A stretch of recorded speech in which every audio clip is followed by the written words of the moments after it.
ഇവിടെ കൂടിയ പാർട്ടി സംസ്ഥാന എക്സിക്യൂട്ടീവ് ഏകകണ്ഠേന അംഗീകരിച്ച പട്ടികയാണ്. മറ്റാരുണ്ട് LDF അല്ലാതെ എന്ന ആ ചോദ്യത്തിന്റെ സ്ഥാനാർത്ഥികളായി അതിന്റെ ഭടന്മാരായും പടയാളികളുമായും ജനങ്ങൾക്ക് മുമ്പിൽ അണിനിരക്കാൻ പോകുന്ന 140 മണ്ഡലങ്ങളിലെയും LDF സ്ഥാനാർത്ഥി പട്ടികയും കമ്മ്യൂണിസ്റ്റ് പാർട്ടിയുടെ 25 പേർ ഇവരായിരിക്കും. ഞാനത് വായിക്കുന്നു. വടക്കുന്ന് ഇങ്ങോട്ടാണ്.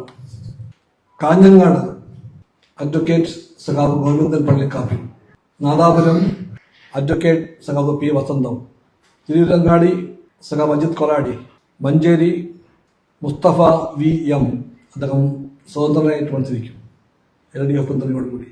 യാറനാട് അഡ്വക്കേറ്റ് സഖാവ് ഷഫീർ കിഴിശ്ശേരി, പട്ടാമ്പി സഖാവ് മുഹമ്മദ് മൊഹസിൻ, മണ്ണാർക്കാട് സഖാവ് മെൻസിൽ അബൂബക്കർ, തൃശൂർ സഖാവ് ആലങ്കോട് ലീലകൃഷ്ണൻ, ഒല്ലൂർ അഡ്വക്കേറ്റ് സഖാവ് രാജൻ, നാട്ടിക സഖാവ് ഗീത ഗോപി, കൈപ്പമംഗലം സഖാവ് KK വത്സരാജ്, കൊടുങ്ങല്ലൂർ സഖാവ് VR സുനിൽകുമാർ, പറവൂർ സഖാവ് ET ടേസൻ മാസ്റ്റർ, മൂവാറ്റുപുഴ സഖാവ് N അരുൺ, ചേർത്തല സഖാവ് P പ്രസാദ്, ഹരിപ്പാട് സഖാവ് TT ജിസ്മോൻ, വൈക്കം സഖാവ് P പ്രദീപ്, പീരുമേട് സഖാവ് K സലിംകുമാർ, അടൂർ സഖാവ് പ്രിജി ശശിധരൻ, G കണ്ണൻ എന്നും വിളിക്കപ്പെടും, പുനലൂർ സഖാവ് അജയപ്രസാദ് C, ചടയമംഗലം സഖാവ് J Chinchu Rani, Karunagappally advocate MS താര,